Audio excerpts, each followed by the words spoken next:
Ashamaa harka fuune hordoftoota Oromoo Smartphone App akkam baga jiraattan. Guyyaa haala itti fayyadama iimeelii wajjin ilaalla.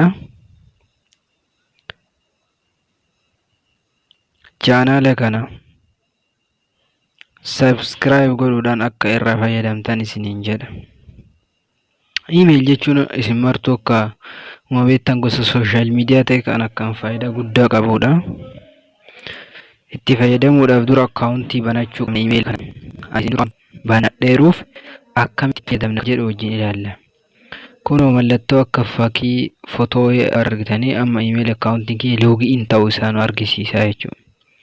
Amma gabaabumatti akkamitti akka itti fayyadamnu wajjin ilaalla. Nu faana bu'aa.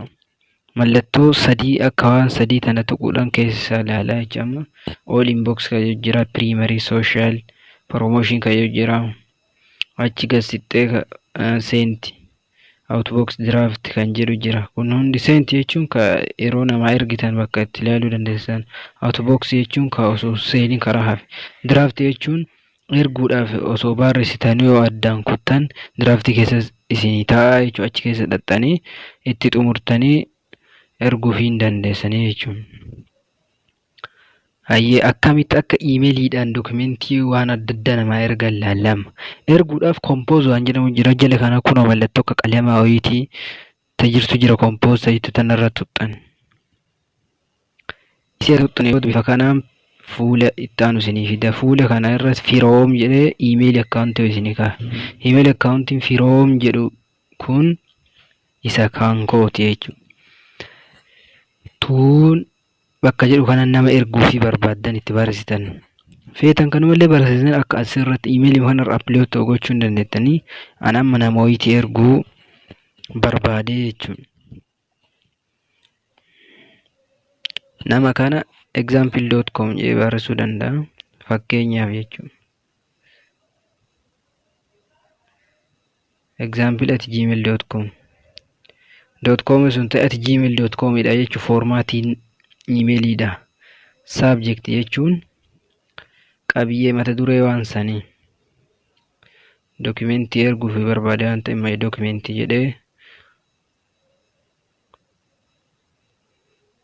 itti barreessuu danda'a. Compose kan jedhu kanarratti ibsa gabaabduu isii barreessuu dandeettanii feetan ammoo directly kallattiidhaan waan erguuf barbaadan asirra attach gochuu dandeetta. Attach gochuudhaaf gubbaarra waan akka maraamteetti wayii tajirtu jira. Isiirra tuxxan. Erga tuxxanii booda attach file ka jedhuu fi insert from drive ka jedhu isinii baasa.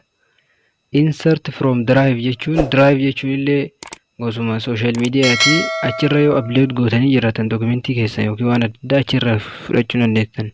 Aman attach file ka jedhu kanarra tuqee erga tuqee booda kallattiidhaan gara CD kaardii kootiin erga asirraa waan wayii erguuf barbaade jechuudha. Something image kanarratti tuqaa image kana akkuma dokumentiitii fudhachuu dandeettanii jechuudha. Fakkeenyaatti fudhataara naaseen erganii isinii booda akka xiyyaa tajittu takka jira. Takka akka achi gara mirgaa ilaalteetti tana jechuudha. Isiirra tuxxan. Erga tuxxanii booda send this message ka jedhus isinii dhufa okay jettaniin.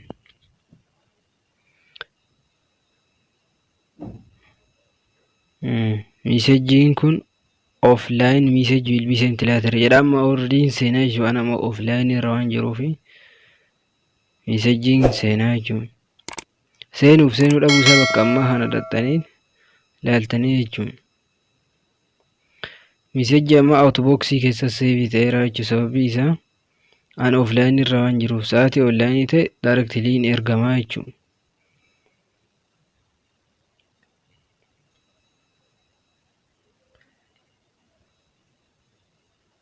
Hayyee irraa fayyadamtan jedhee yaada waan nu dhaggeeffataniif galatoomaa.